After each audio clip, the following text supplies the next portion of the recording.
Modern aircraft braking systems, which incorporate anti-skid units and other sophisticated devices, are extremely efficient.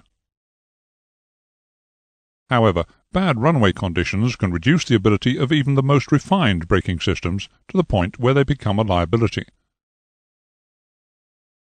The addition of a reverse thrust capability has improved the situation so much that landing a modern aircraft on a wet and/or icy runway in crosswind conditions need now hold no terrors for the capable pilot.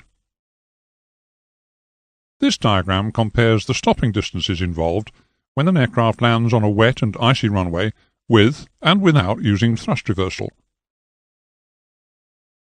The usual method of operating the reverse thrust system is to select it immediately the weight of the aircraft is firmly on the main wheels. This method of operation, coupled with the use of spoilers, can reduce the landing distance dramatically without producing friction at the wheel brakes. There are three basic thrust reversal systems presently in use. They are clamshell doors, bucket doors, external doors, blocker doors. All of these types of thrust reversal system are typically operated by hydraulic or pneumatic actuators or motors driving screw shafts. The reversing systems reverse the direction of the gas flow, thereby reversing the thrust.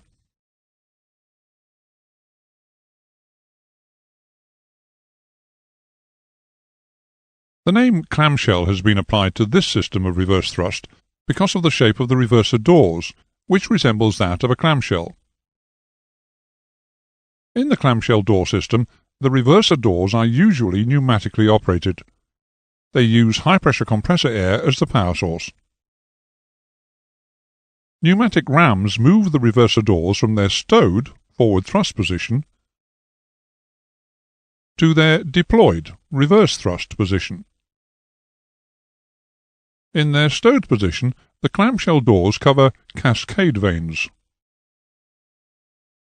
which are revealed when the doors move to the deployed state. While they are deployed, the clamshell doors shut off the normal exhaust gas exit, forcing the gas to escape through the cascade vanes in a forward direction, so that the forward motion of the aircraft is opposed by the reverse thrust thus generated.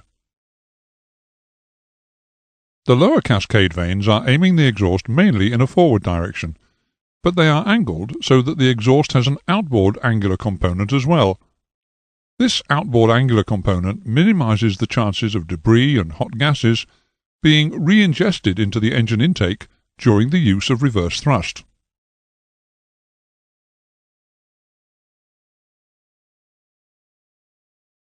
The bucket reverser system is normally hydraulically operated.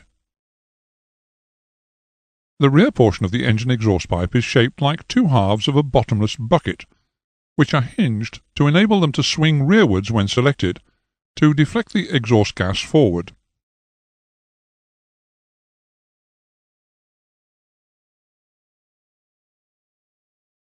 The cold stream reverser, or blocker system, is only used on high bypass ratio fanjet engines. The essential difference between the blocker system and both the clamshell door and bucket reversing systems is that, while the latter use the hot exhaust as the means of reverse thrust, the blocker system, as its name suggests, blocks and diverts the cold bypass airstream only. Operation of the blocker system is initiated, as are the other two systems, by movement of reverse thrust levers in the cockpit. Each engine with a reverse thrust capability has a reverse thrust lever. In the case of the blocker system, the speed and direction of an air motor is determined by operation of the reverse thrust lever.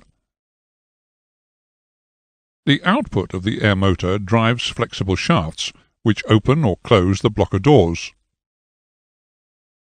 which, by their movement, either expose or cover cascade vanes, which direct the bypass air where it's required.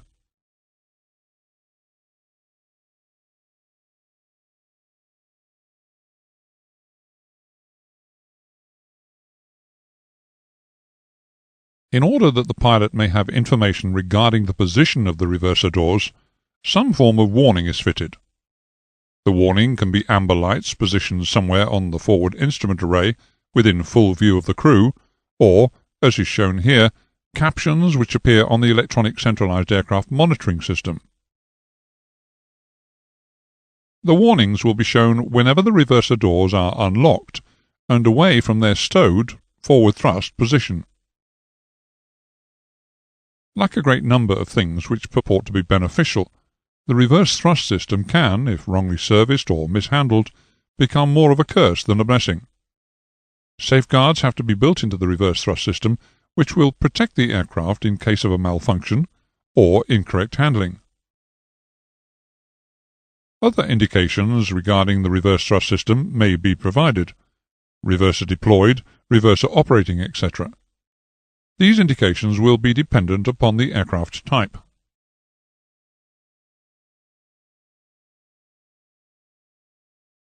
There are 5 safeguards built into the selection of reverse thrust.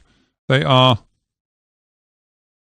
reverse thrust cannot be selected on an engine until the throttle lever of that engine is at idle. Reverse thrust cannot normally be activated on an aircraft until that aircraft is on the ground. This is achieved through the air-ground logic interlock system. Some Boeing aircraft utilize the radar altimeter to restrict reverse thrust operation to below 10 feet above ground level. Having said that, operation of the reverse thrust system is not recommended while airborne. With reverse thrust selected, engine power cannot be increased above idle power until the reverse thrust doors are in the deployed reverse thrust position. If, while forward thrust is selected, the reverser doors inadvertently move to the deployed reverse thrust position, the throttle will automatically close to idle. If, while reverse thrust is selected, the reverser doors inadvertently move to the stowed forward thrust position, the reverse thrust lever will automatically go to the reverser deploy position.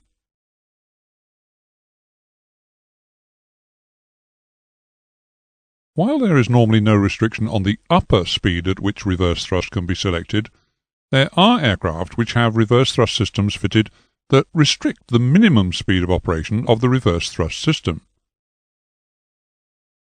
Earlier, it was described how the reverse thrust was angled forwards and outwards. This was to minimize the chances of debris and hot gases being re-ingested into the engine.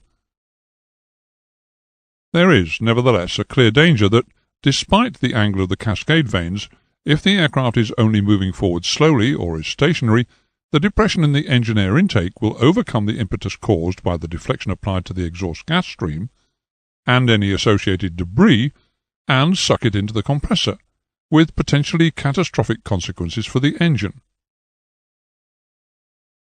To prevent the likelihood of this happening, the standard operating procedure on some aircraft is to reduce the position of the reverse thrust lever to the reverse idle position at typically 60 to 80 knots. Subsequently, at a speed where it's considered there is no further benefit to be gained from maintaining that idle reverse position, that is, when it's judged that there is no further requirement for a sudden selection of full reverse power, usually at about 50 knots, the reverse thrust lever is returned to the stowed position. Reverse thrust is not normally to be used for ground maneuvering. When the reverse thrust system is in use, engine indications must be closely monitored, in particular the exhaust gas temperature.